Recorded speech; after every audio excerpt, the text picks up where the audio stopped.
अस्सलाम वालेकुम हुरिहा कुदिनविस marine science के आ लेसन का मरहबा किया लेसन फिशम गे कुरिम मिस हम तिकुदिना हंदां कोल्ला देंबेनु मी दोस्कोला की दें मुलिगम विस्तां कोले दाती उंदागु मी कुरिमत वेगे मुले दोस्कोले एहमीमा हुरिहा कुदिमिस बालमान वरबड़ा कमा बे फरायत को अंगार शातक वरबड़ा तबावेगे कुरिया दियुमा दें आहरमेन के मुस्लिमुन वीतीवे कोम्मे कम्मे आहरमेन फशागें कुरिया दानी अल्लाह सुब्हानहु व तआला गे हज़रतुम वागी एदेमुं ए कंदतौगा आहरमेन कामयाब मिंबर कुरेव मंगेदी दुआ कुरमो खासको तिकुदिन की कियवा कुदिन एहेवेम तिकुदिन मी फिलावलता दस्कुरुमुगवे समाल कन देंवाने तिकुदिन की हिंगली कुदिन कमुगा लेवुंगेदी दुआ कुरम वाने हम एगोता तिकुदिन दस्कुरा फिलावलता गिनदुहु हितुगा हरला हुन्नांडुगा मिंवर कुरेवुंगेदी दुआ कुरमुं तिकुदिन कियवमुगे मसकतागें कुरिया दानी हुरिहा कुदिन विस मिस लेसन्ना मरहबा कियं हमें गोता तिकुदिन मिहारो कुरिम बेस मी दे लेसन्ने नेगिफवाने ए लेसन तकु मिस तिकुदिन ओलुनु फिला एच्चें एक्कम वाणी नम तिकुदिन सवाल कुरुमुगे फुर्सतेस लिबेने हम एगोता मिहार मी ज़माने की टेक्नोलॉजिकली वर एडवांस ज़माने एहेवे तिकुदिन मी रिकॉर्डिंग्स ता अलुम बालागिंग हम तिकुदिन एया मी लेसन रंगला ओलुम फिलावर कुरिया देवेने हम एगोता दीफ हुन सवाल तक मी मसकेत अव्वेस तिकुदिन रंगला कॉपी कोगें ए मसकेत निम्ममु कुरिया दियुमव्वेस समालकन देवाने कुरिदु आहरमें दस्कुरी लेसन गे कुडकुड समरिये मिस तिकुदिन रिकॉल कोल्लाना आहरमें एदु वाहक दक्का फवानी मी इकोनॉमिक रिसोर्सेस आबे गोतो इकोनॉमिक रिसोर्सेस आबे गोतो वाहक दक्कायरो मिहारो रिसोर्सेस मी बेहनी थिंबायका natural resources human resources and capital मी गितरें आहर में नेचुरल रिसोर्सेस विस्नार अनेका that is the natural resources are divided further into two groups that is renewable resources and non renewable resources. Renewable resources are, for example, the forest that can be used again and again. It can be regrown, reused. Okay, the plants, vegetables, fruits. These are renewable resources. But non-renewable resources are that cannot be renewed easily and quickly. For example, petrol. Once we use it up, that is over. And it takes long time, at least not in our lifetime, it can be renewed. Then we have human resources.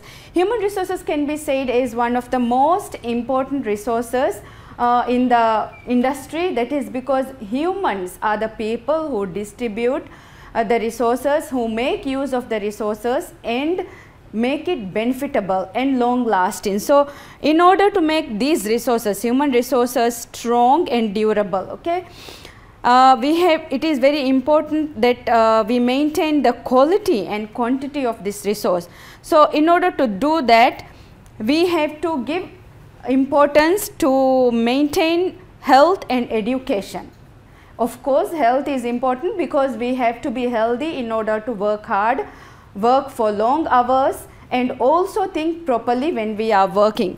Education also open our minds, make us understanding people, more adjustable people. So that is why the government give very much importance to these two areas in order to make the human resources healthy. Then we have the capital. Capital can be private and public also. Remember, public means that government is providing us with the resources, and private can be the private sectors that are working. For example, let's take an example of the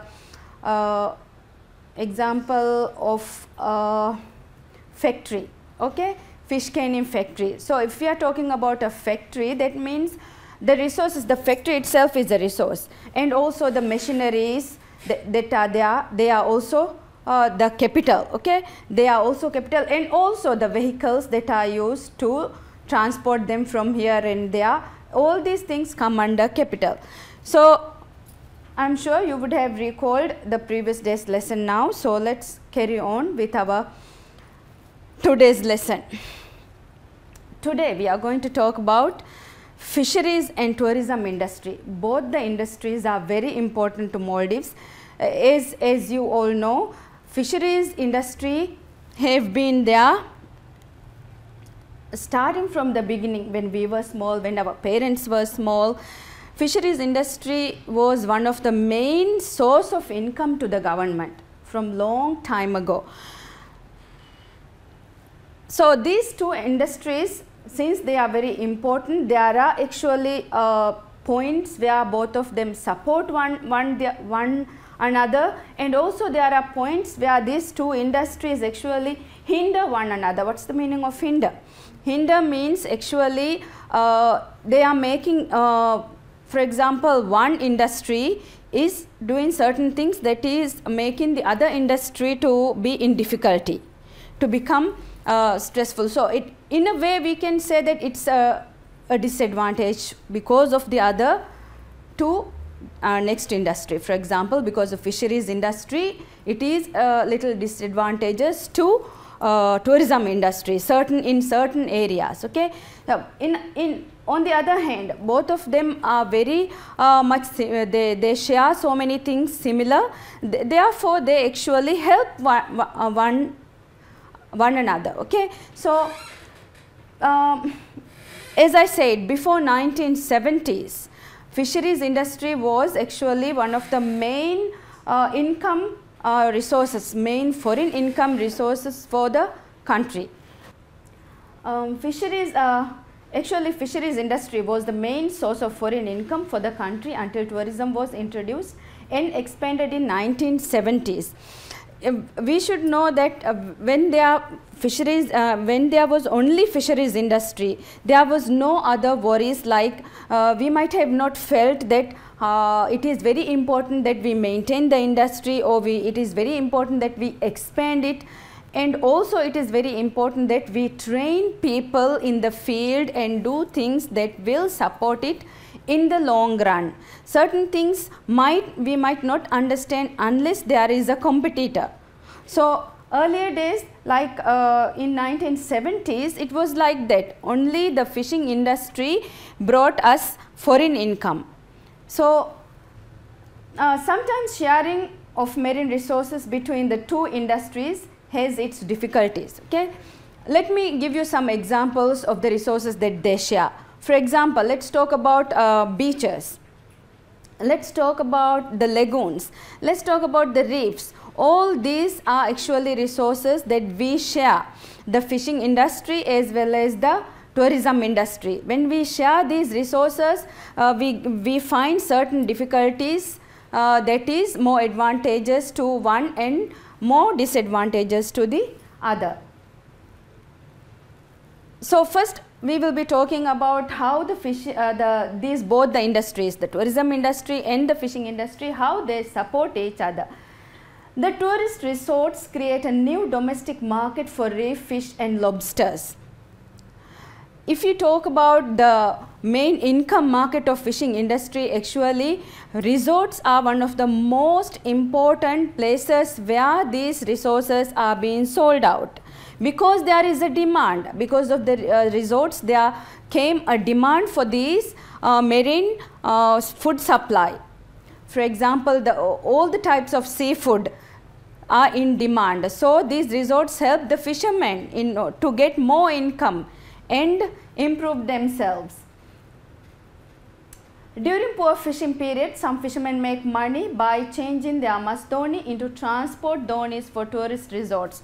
It can be for recreational and fishing excursions. Now, for example, there are certain time of the year where the fishing becomes very low. There is not enough fishers that gives equal amount of income as previous days. So what does the fisherman do? They change their fishing donis into excursion donis. So they make they communicate with the resorts and make the donis as transport vehicles or transport vessels for the tourists, where they go for night fishing, where they go for excursions. What do you think excursion is? It is actually a leisure trip. Okay, it is a leisure trip, a small short period of leisure trip where the tourists are taken to different places, shown different places. So these actually maintain their income, the source of income for the fishers because of tourism industry. So in that way it becomes a very good support for them when they find it difficult. For example, we can say during the seasons where they don't catch enough fish. And also one of the most important area is the tourism industry provides job opportunities for the marine biologists. From where does the marine biologists come? From the fisheries industry. Fisheries industry actually trains the marine biologists. And there is, when we talk about these marine biologists, it's very important, students, that we should keep in mind that marine biologists are actually people who study very hard. They are trained specially to take care of the marine environment, and they have good knowledge of the marine organisms, and also how they can be balanced, how they can be helped maintain for longer period of time, okay, taking care of the environment. So they study hard and they come into the field. Earlier days we never had the opportunity for these type of jobs, but now the resorts are providing the marine biologists the jobs, and it gives a very good income. And keep in mind, students, now if we talk about the marine biologists in our country, about, let's say, about 90% of the marine biologists are foreigners. So in other words, actually it's a good news even for us. You students, you study hard, you become marine biologists, and then work hard in the industry so that we can replace the foreign workers, okay. It is a good opportunity for you all. And so that is also a very good area where tourism industry and fisheries industry are sharing. They are helping one another, making one another strong, strengthening one another, okay. And also local communities also make special products they sell to the tourists. I am sure most of you will remember that even the local islands, they have tourist shops specially that sell products and souvenirs for the tourists, targeted specially for them. The clothes will be there and the ornaments will be there, and certain other things that can be used as memories. These things are kept in the shop. And very interestingly, they need not actually open and keep the shop 24 hours or like our own the other normal shops. They need not keep a shopkeeper all the time. It's a very beautiful communication between the resorts and the shopkeepers, that they will contact and say, today or tomorrow we are bringing some tourists who would like to see and go through the things that are sold in the shop. So they open the shop for that particular time, and then again they close it. So they can concentrate on other works as well as they can concentrate on their shop also. So they are getting benefit in both ways. So this is also a very important area where both the industries are helping one another and making one another strong.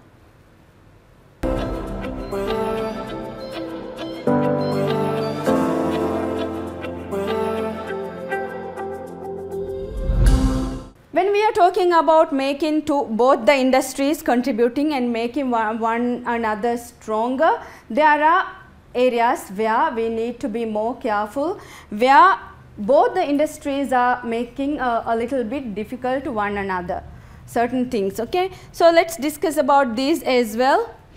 Bait fishermen destroys the coral when they anchor and catch bait fish. What happens when the coral is destroyed? These things does not happen purposely, okay, and this is not, we are not saying that it's happening every time, but there is always chances when we anchor the dhonis in all the other transport vehicles, marine vehicles. When we anchor, there is always the chance that the corals are being broken and also some other damages to the bottom, the benthos of the marine environment.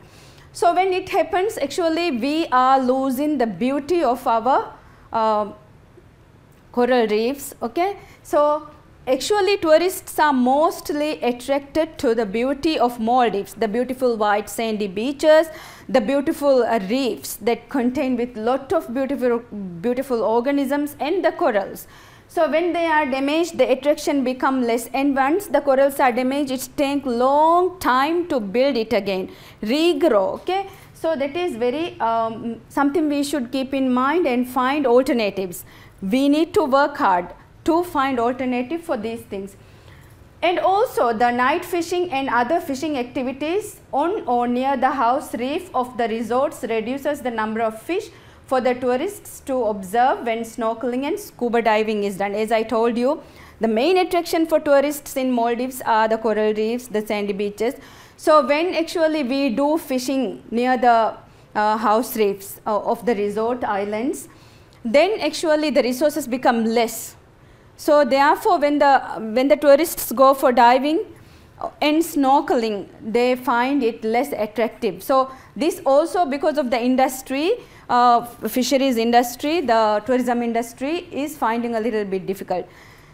There are, of course, there are measures taken for all these things that is happening, okay, but we need to keep these things in mind, and as students you also need to think about what we can do in future. Okay.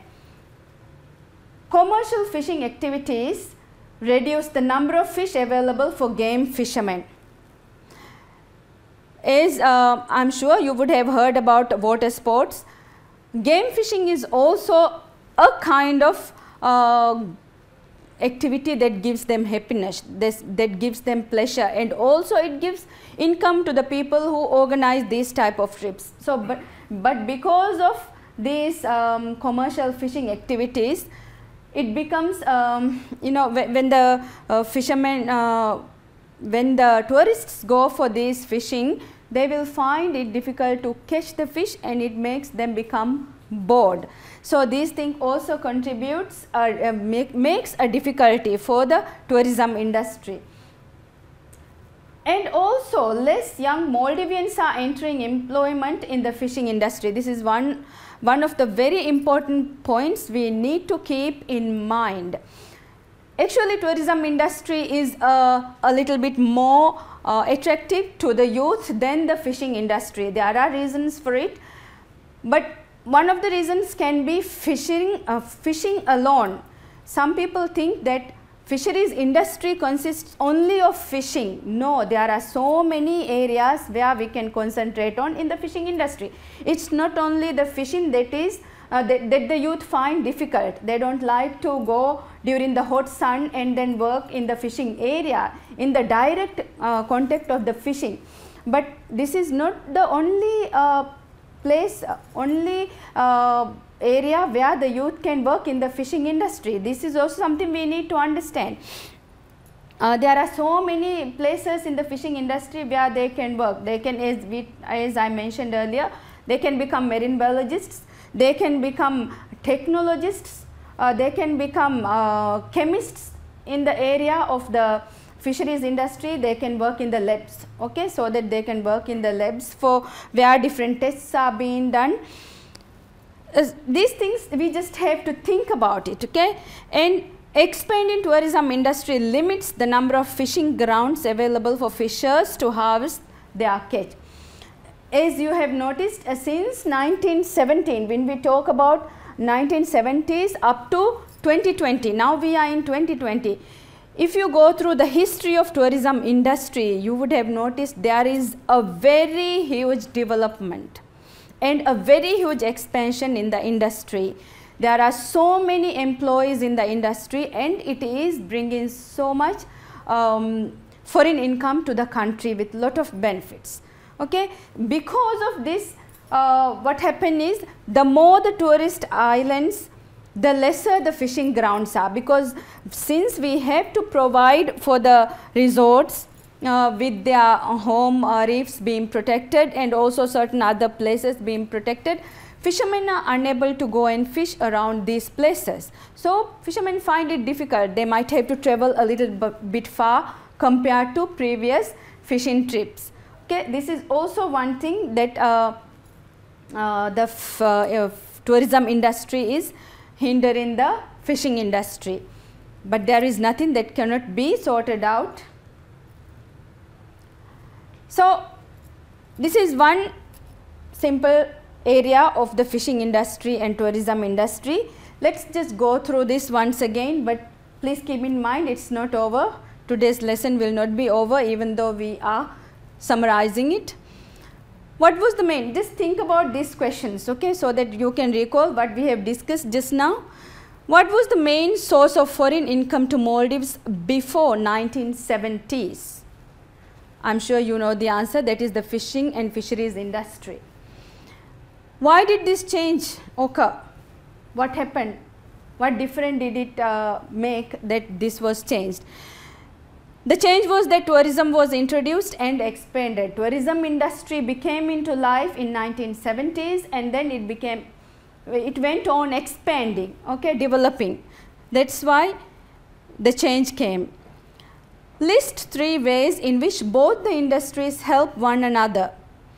They can sell many products to tourists, especially fish and fish products, and also I told you, like the ornaments, for example, the locals, they collect the shells, make it more beautiful and then sell it to the tourist. And also nowadays with the development, the locals are importing certain fishing industry related, marine environment related ornaments and then selling for the tourists. Provides job opportunities temporarily and permanently. Examples of permanent jobs can be the marine biologists. Temporary can be when the fishing is a little bit down, then the fishermen can change their vessels into excursion trip providing vehicles for the tourism industry, the resorts. They can communicate with the resorts and start getting an income for the time being, and also provides job opportunities temporarily and permanently. The resorts create new domestic market for reef fish and lobsters. Different types of reef fishes and lobsters and other seafood are also being sold out for the resorts. They are in demand. Now, this is the third lesson. Let's recall the previous 2 lessons and today's lesson with the help of some questions, okay. All the students, first think of yourself whether you can answer the questions on your own, or if you couldn't answer, then please go through the notes again and try to recall or renew your knowledge about the previous lessons. Okay, so list 3 ways in which both the industries hinder one another, that is commercial fishing activities. Less young Maldivians are entering employment in the fishing industry. Expanding tourism industry limits the availability of fishing grounds. Okay, these are ways where both the industries hinder one another. Commercial fishing activities, what does they do? They make it difficult for the tourists to see beautiful fishes and other marine organisms when the tourists go for snorkeling and scuba diving. So this is the revision on previous work. List at least 3 needs and 3 wants. Define opportunity cost with 2 examples. Describe the relationship between scarcity resource and opportunity cost. Compare producers with consumers, including examples. Mention the meaning of the term regulators in economy with examples. Distinguish between scarcity and surplus resources with 2 examples to each. What are the ways in which the producers can exploit the consumers? What are the ways in which the consumers can exploit the producers? How do regulators regulate or control producers and the consumers for avoiding exploitation? Actually, these are questions that come very often in your O-level exam paper, okay. So think about it, this set of questions are actually application questions. Think of the knowledge that we have discussed so far and try to answer the questions. We will discuss them, we will discuss the answers during the next lessons, okay. So you might not be able to get the answers for these questions straight from the notes, but you apply the knowledge and then try to give the answers. Maybe you can discuss even at home with your parents, with the industry. If you have an industry person at home, that will also be easy. So today's lesson I would like to end from up to this. Stay clean, safe and healthy with regular prayers and recitation of Quran. Wish you all the best and safe days ahead. Thank you.